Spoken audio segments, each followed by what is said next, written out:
Yehezkel pasal 26, hari Jumat, tanggal 5 September 2025. Nubuatan melawan Tirus. Pada tahun ke-11, dalam bulan yang tertentu, pada tanggal 1 bulan itu, datanglah firman Tuhan kepadaku. Kita lihat di sini ada tahunnya yang disebutkan tahun ke-11, bulannya disebut bulan tertentu. Kita nggak tahu bulan apa pastinya, tapi bulan tertentu tanggal 1. Jadi tanggal 1 bulan tertentu tahun ke-11. Kita ingat pembacaan di pasal yang ke-24 ya. Di pasal yang ke-24 kita lihat tentang Tuhan berkata kepada Yehezkel pada tahun ke-9 bulan ke-10 tanggal 10. Jadi ada pasti di situ tanggal, bulan, dan tahun, tetapi ini di Yehezkel pasal 26 disebutkan tentang tahun ke-11 dalam bulan tertentu tanggal 1. Nah, datanglah firman Tuhan kepadaku, kepada Yehezkel. Hai anak manusia, oleh karena Tirus berkata mengenai Yerusalem, syukur, sudah rusak pintu gerbang bangsa-bangsa itu. Ia akan beralih kepadaku, sehingga aku menjadi penuh, tetapi ia menjadi reruntuhan. Jadi ini coba perhatikan ada kata oleh karena. Dan setelah kata oleh karena, ayat 3, oleh sebab itu. Mari kita lihat ayat 2-nya. Hai anak manusia, oleh karena Tirus berkata mengenai Yerusalem, syukur, sudah rusak pintu gerbang bangsa-bangsa itu. Kita lihat bagaimana Tirus bersyukur ya. Wah, bersyukur di atas penderitaan Yerusalem. Tirus bersyukur karena sudah rusak pintu gerbang Yerusalem. Dan Tirus berkata, ia akan beralih kepadaku sehingga aku menjadi penuh, tetapi ia menjadi reruntuhan. Kita lihat bagaimana Tirus menari di atas penderitaan Yerusalem. Nah, dalam perjalanan hidup kita sudah baca juga di pembacaan-pembacaan sebelumnya, bagaimana Tuhan tidak senang melihat orang yang menari di atas penderitaan orang lain. Tuhan senang melihat orang yang bersuka cita di atas kebahagiaan, kesuksesan orang lain. Dan di sini Tuhan berkata, oleh karena Tirus bersuka cita di atas penderitaan Yerusalem, malah berkata syukur, sudah rusak pintu-pintu gerbangnya, dan itu akan beralih kepadaku, cuma melihat dirinya sendiri. Tirus bersuka cita dengan kehancuran Yerusalem karena dia merasa untung nantinya. Dia merasa nantinya, oh ia akan beralih padaku, aku akan menjadi penuh. Dan Israel akan menjadi reruntuhan. Senang melihat orang lain hancur dan dia semakin sukses. Ini banyak sekali karakter-karakter demikian yang ada. Orang lain senang melihat kehancuran orang lain dan dia semakin naik.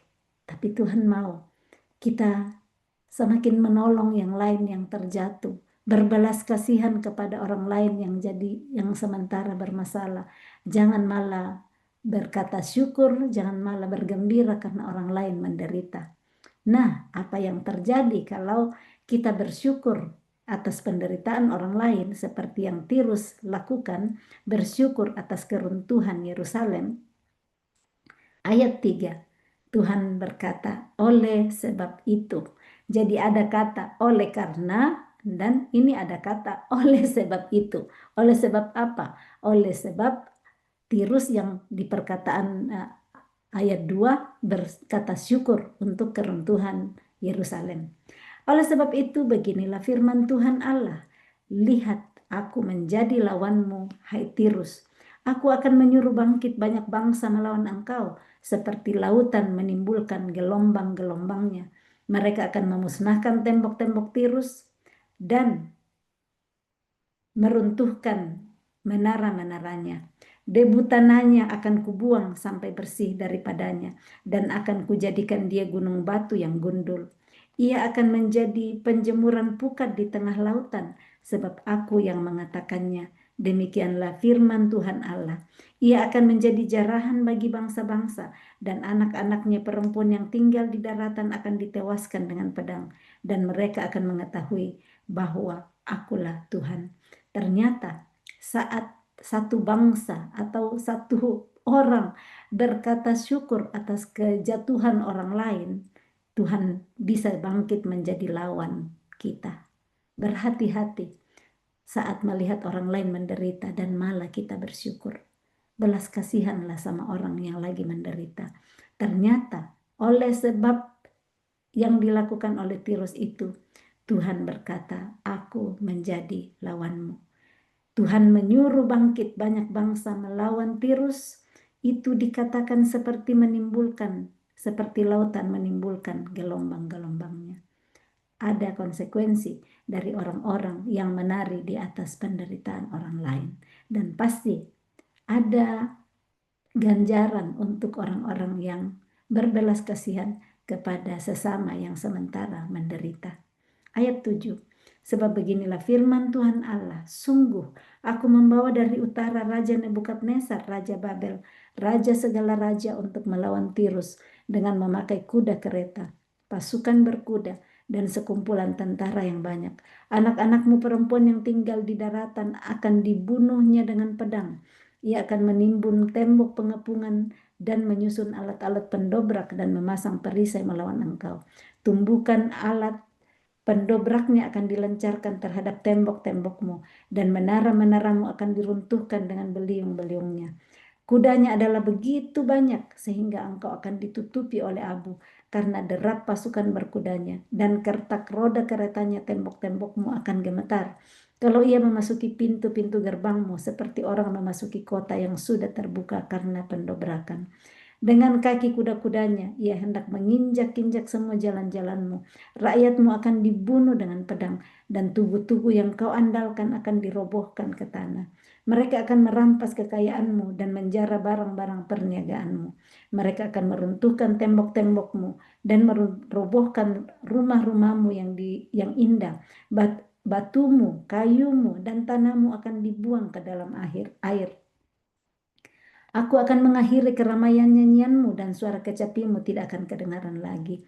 Aku akan menjadikan engkau gunung batu yang gundul, dan dengan demikian engkau akan menjadi penjemuran pukat, sehingga engkau tidak akan dibangun kembali. Sebab aku Tuhanlah yang mengatakannya. Demikianlah firman Tuhan Allah. Beginilah firman Tuhan Allah kepada Tirus. Apakah daerah pesisir tidak akan gemetar mendengar derum kejatuhanmu? Kalau orang-orang yang berebahan mengerang karena pembunuhan bersimaharaja lela di tengah-tengahmu, semua pemuka bangsa-bangsa yang di tepi lautan akan turun tahta dan menjauhkan jubah-jubah kerajaannya dan menanggalkan pakaiannya yang berwarna-warna. Mereka akan diliputi kegentaran dan akan duduk di tanah. Mereka akan gentar senantiasa dan kaget melihat engkau, dan mereka akan mengucapkan suatu ratapan mengenai engkau dan akan mengatakan kepadamu, bagaimana engkau, hai kota yang terpuja, hilang dari lautan, kota yang berkuasa di laut, engkau dengan pendudukmu yang menimbulkan ketakutan pada penduduk di daratan. Sekarang daerah pesisir jadi gentar pada hari jatuhmu. Ya, daerah pesisir yang di tepi laut gempar mendengar kesudahanmu. Sebab beginilah firman Tuhan Allah, pada saat aku menjadikan engkau kota reruntuhan, seperti kota-kota yang tidak berpenduduk lagi.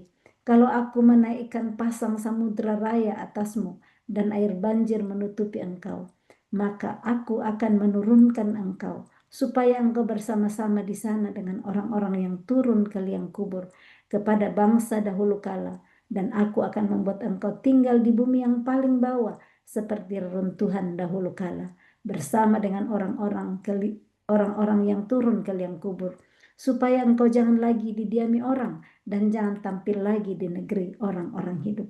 Aku menentukan bagimu akhir hidupmu yang mendahsyatkan, dan engkau tidak berjumpa lagi.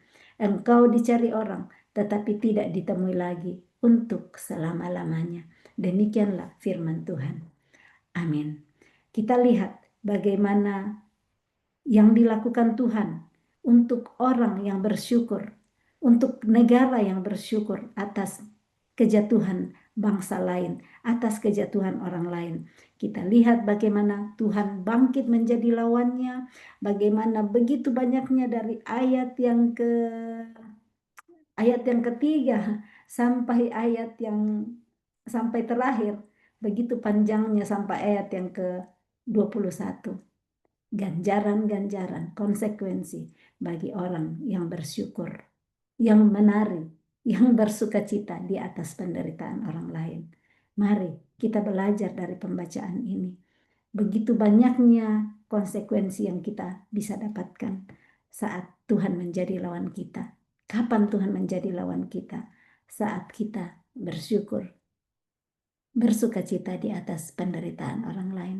Kiranya firman Tuhan dari Yeskel pasal 26 ini menolong kita untuk terus melihat sesama kita dengan belas kasihan seperti teladan yang Tuhan Yesus sudah berikan. Amin. Salam kasih, Tuhan Yesus memberkati. Shalom.